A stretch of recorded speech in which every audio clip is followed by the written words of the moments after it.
What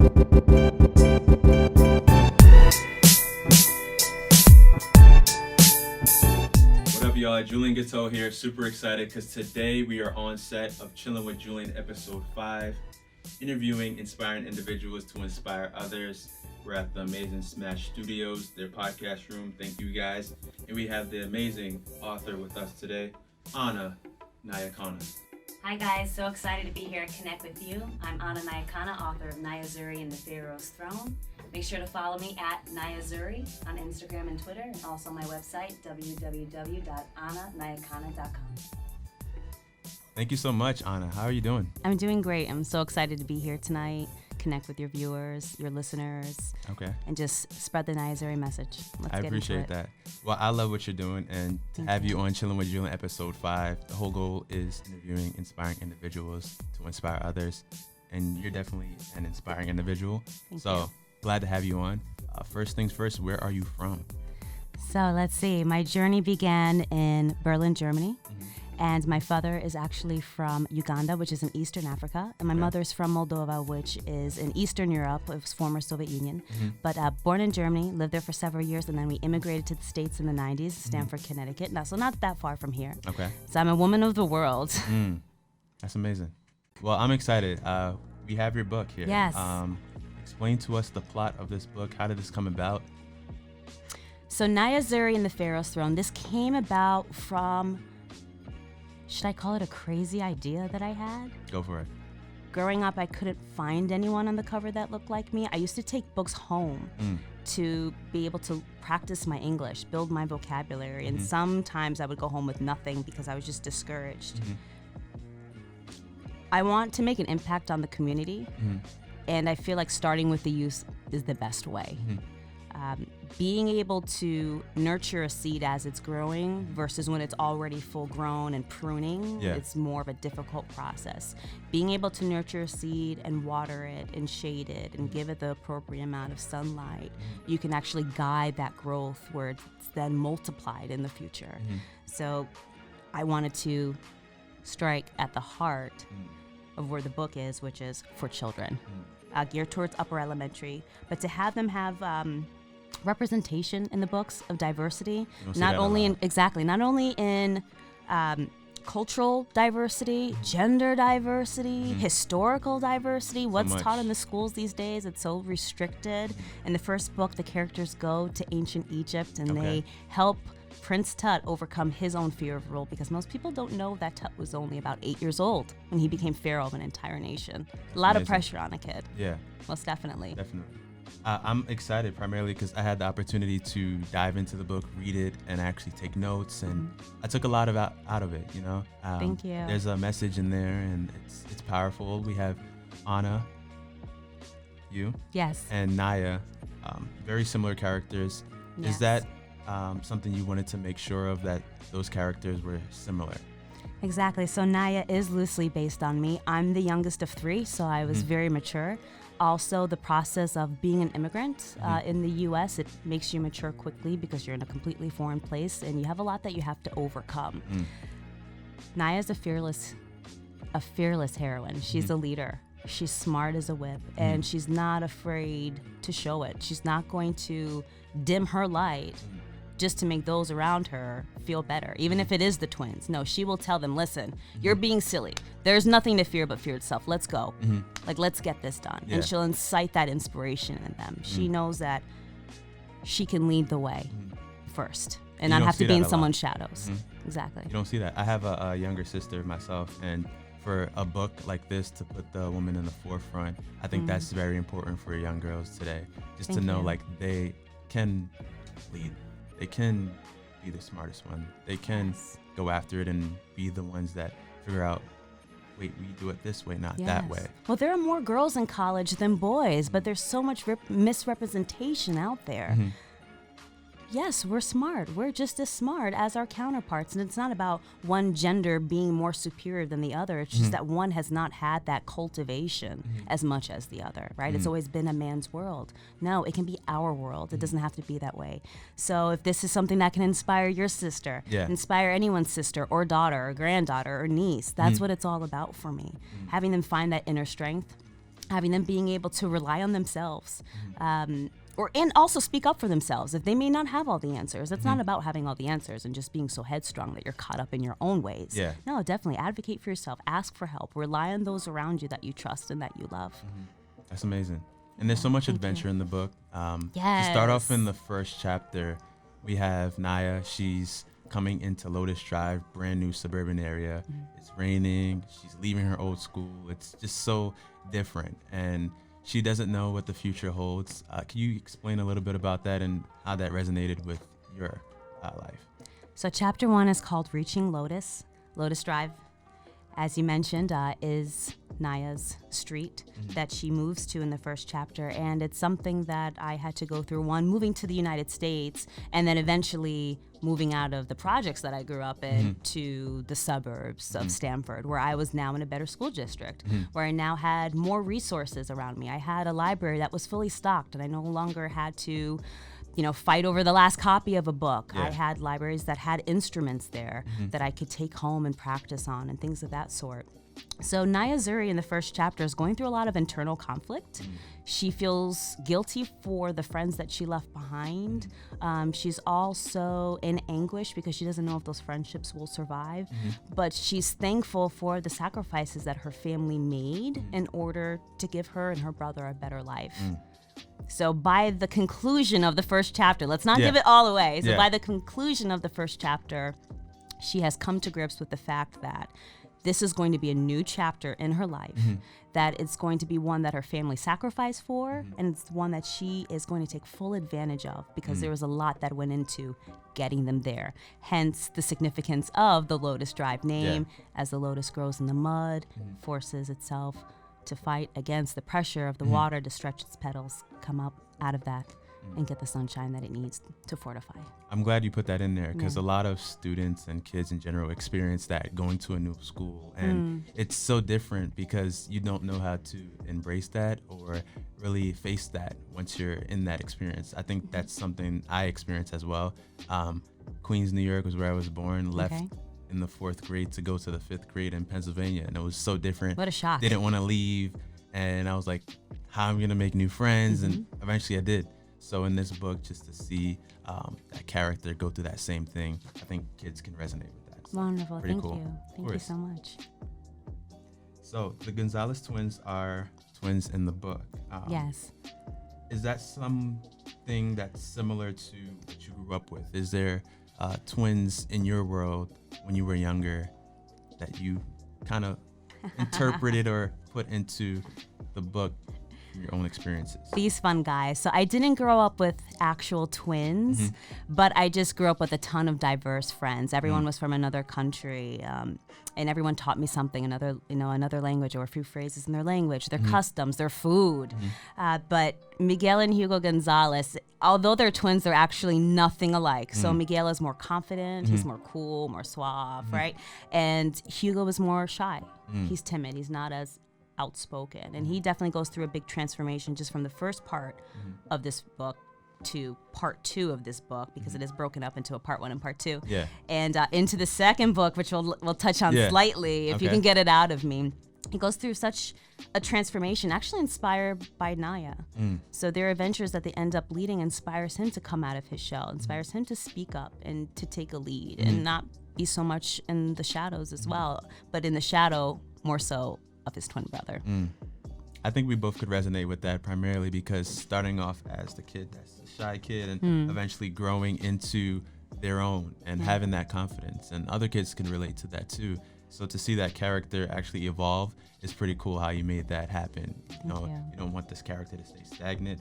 First quiet, and now he's starting to speak up, and I think that's pretty neat that you put that in there. Thank you. There's also an evolution of the antagonist in the book, who's Min Lee. She's lives across the street from Naya, definitely wants to be friends with her, but she's not so fond of actually being friends with boys. So anytime she gets into any sort of interaction with Hugo and Miguel, she just clams up, she gets in the shell, she jumps in a bush, she completely just darts out of the way, so she has no interaction. I don't know if she has cooties on her mind or whatever, but she doesn't want anything to do with them. It makes her uncomfortable although she wants to be friends with Naya. So it's something that she also has to overcome, but the antagonist ends up being pulled more into the forefront in the second book. So you'll just have to wait for that. That's exciting. Yes. You know, evolve and grow over time. Exactly. Neat. We're not supposed to be stagnant, right? Never.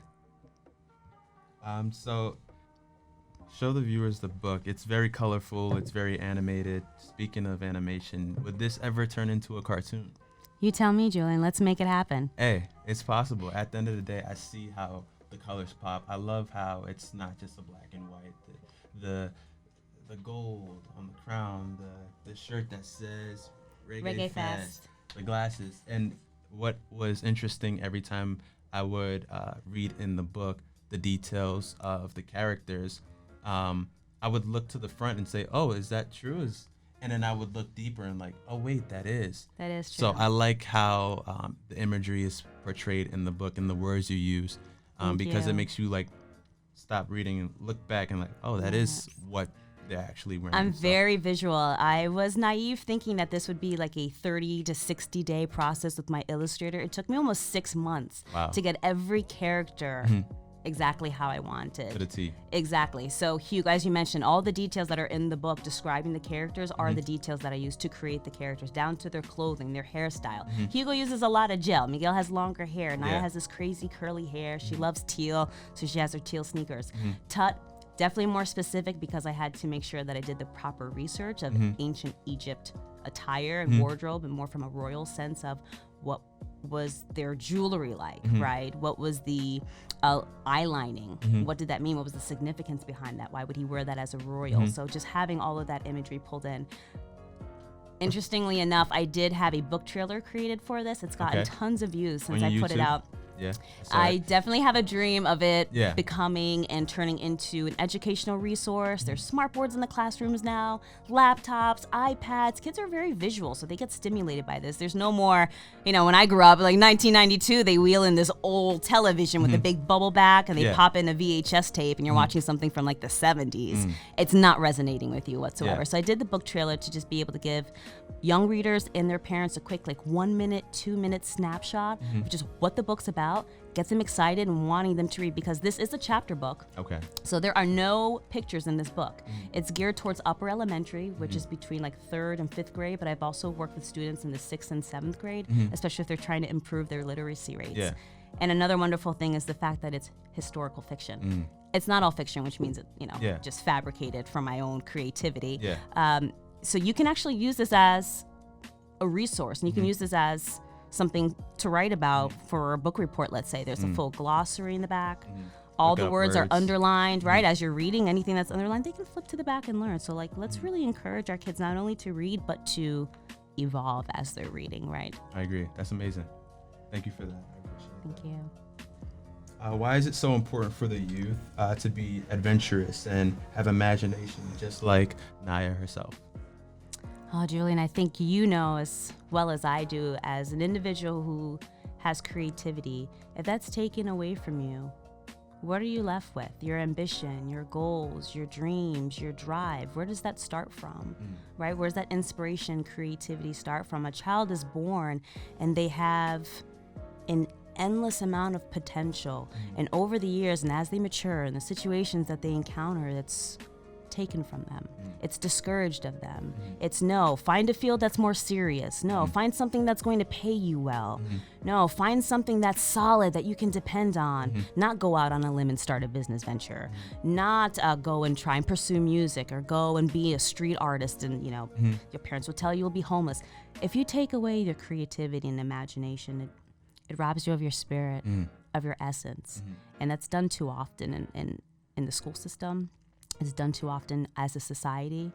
And for those children that are feeling like it's being robbed of them, I want Naya Zuri in this whole series to inspire them to think bigger, dream bigger, make goals, and actually attain them.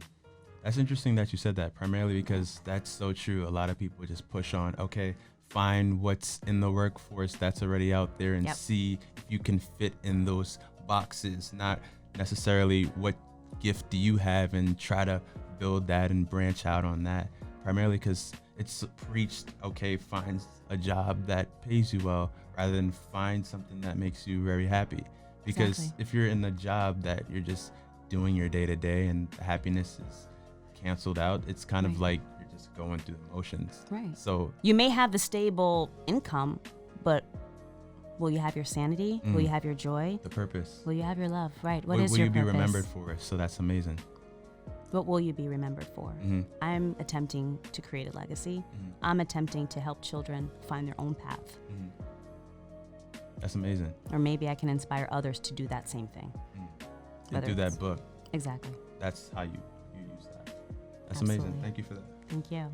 At the end of the book, it says, what will happen now that their secret is out? The series continues in the next adventure of Naya Zuri. Yes. Is there another part to this book? A part 2 dun, dun, coming dun. soon? There is a book coming soon, 2020. You heard it here. I've said it on a few past interviews, and it hasn't come out yet because I've had such a busy year in schools and also promoting it, just connecting with some really great people who, like yourself, are trying to spread the message. And should I drop the title? What do you guys think? Exclusive. On Chillin with Julien. Book 1, Naya Zuri and the Pharaoh's Throne. Book 2, Naya Zuri and the Mayan Eclipse. Ooh, I'm you excited. Heard it here first. Oh man, I'm thankful. You guys heard it here first. You heard it here first. That's an exclusive, and you're working on this now. I'm working on this now. This is gonna be amazing. It's gonna be the second part of this amazing book. Yes, the antagonist Min Lee is going to be brought more into the forefront. All I'll say is that something happens with the map, and it somehow loses parts of its mystical abilities. So I'm gonna lean on and bring in the Girls Who Code movement, and we're going to utilize coding to actually create the portal that they time jump through. That's all I'll say. That's amazing. That's it. I'm looking forward to it. At the end of the day, like, you're starting to go into a new realm, and no matter what, you're giving information to students and they'll learn something that they didn't know before. So I'm thankful. I want to thank you for coming on to Chillin with Julien, episode 5. It's been my honor. Thank you so much for the work you do as well. I appreciate it. Highlighting individuals such as myself and anyone else out there that's trying to do some good in this world and inspire either the next generation or their colleagues or their friends or people that they don't even know on the other side of the world. If there weren't individuals like you to spotlight the work that we're doing, would it even be known? Right? If a tree falls in the forest and no one's around to hear it, did it make a noise? So thank you for being a sounding board for our noise. Of course. And to close it off, what's the last message you would like to give your viewers, your fans, your supporters at the end of this episode? Closing message. Keep pushing through. Overcome your fears of rejection and always bet on yourself. Thank you so much for your support. Thank you guys. I appreciate your time. Chillin with Julien, episode 5, interviewing inspiring individuals to inspire others. Anna, where can everyone get your book? You can get it from my website, www.annanyakana.com. I'm assuming it's right under here where I'm pointing my hand. Bam. It's also available on Amazon and Barnes & Noble, and schools and organizations that are interested in teaming up and getting in bulk. You can just order it right through my website in bulk as well for discounted prices. That's amazing. Well, I love the work that you're doing. Continue to keep pushing, continue to keep fighting. At the end of the day, there's people looking up and seeing the great work you're doing and saying, oh, maybe I can do that too.